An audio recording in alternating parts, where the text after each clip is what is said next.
What's up, Faith Family? Jarvis Gunn of Warjars YT here, and welcome back to another Diecast review. Today, we're going to be looking at the 2021 Hot Wheels baseline that was first introduced in various track sets that were released throughout that year.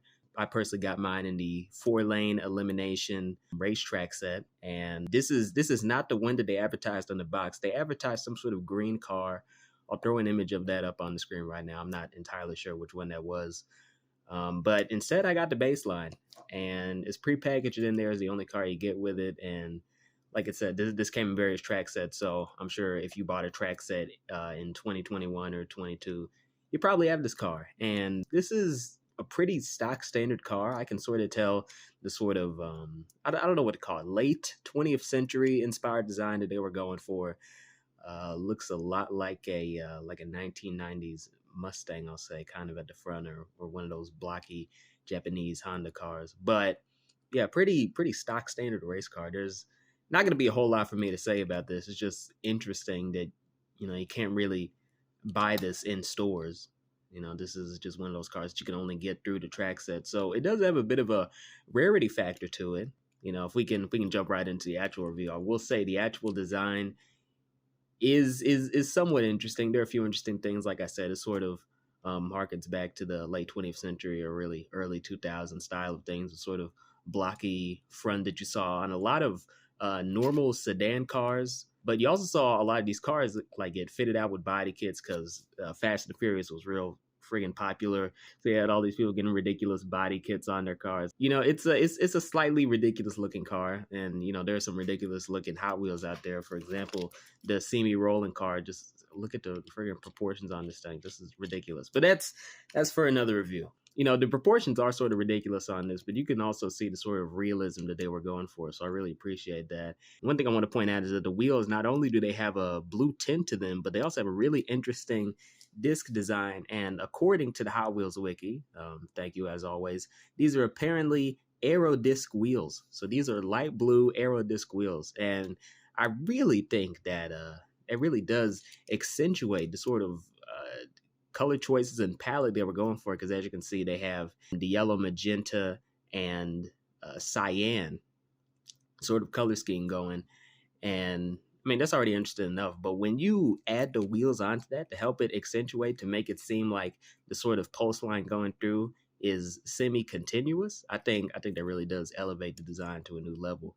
And the yellow tinted windows, that's very well done. And as you can see back here, as far as I can tell, this is the speaker system, because of course this is called the baseline, and but of course in a lot of cars you can adjust the bass and treble. So back here, the silver that they used to give an implication of a sound system, that was done extremely well. So yeah, they made a lot of good choices with this car.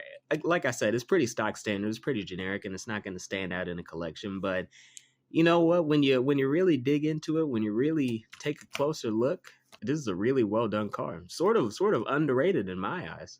Sort of underrated. And again, there is a rarity factor to it, because I don't think that a lot of collectors, would necessarily have this, because if they're just collecting cars, then they're not really, going to go out of their way to buy a track set for some, literally generic Hot Wheels car. This isn't a treasure hunt. This isn't a super treasure hunt or any of that. This is just about as generic as it gets. Additionally, since they included this with many track sets throughout 2021, I assume this is also good to use on track sets, like with the specific Hot Wheels designation, great with track sets, but I'm not entirely sure. The wiki doesn't say anything about it, but I assume that these are, really good with track sets, because some Hot Wheels cars, oh lordy, you can cannot really use those things on the track sets, like the Tail Dragger and some of the Batman cars really aren't. Sorry that. Okay. Anyway, yeah, some of the Batman cars really aren't that good with that, but I assume this one is. So, when it comes down to my final verdict, would I recommend this car?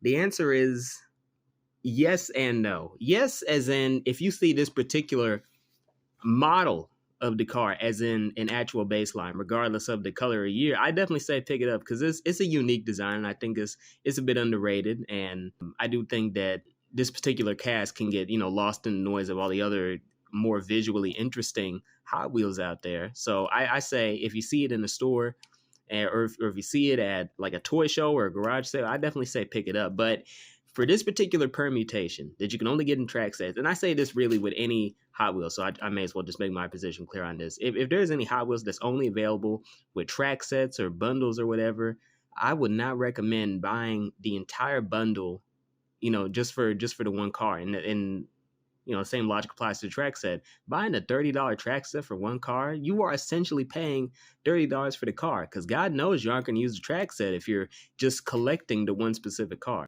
So yeah, when it comes down to it, the actual cast of the baseline is good, but this particular permutation, while it is good, it's not worth paying $30 or however much you would pay to potentially find it in a track set, because I'm really not sure if all of the track sets came with this car, or which ones do include it, or if it's a random assortment of cars that actually come with the track sets. I don't have the money to find out, and you should not waste your money trying to find it out either. So if you do have this particular permutation, I commend you. But if you're really digging this, then this is the one time I'll recommend this. Just buy it off eBay, because it's not worth paying the $30 to find it in the track set. But yeah, either way, that's been my review of the 2021 Hot Wheels baseline. I hope y'all enjoyed. I tried doing a bit of a different camera setup for this video. So instead of doing it handheld, I have the, hold on. I have the actual tripod set up a little bit differently. So hopefully y'all are enjoying the new camera setup. If y'all aren't, then I'll change it back at some point eventually, but keep in mind these are all pre-recorded like months in advance. So this is being recorded on January 3rd, 2023. And honestly, man, this this actual video probably won't come out until maybe like late January, early February. We'll see. Either way, I've been your host, Jarvis Godden. Thank y'all for watching, and as always, giggity giggity, giggity goo. Stick around. Not the greatest outro, but it'll do.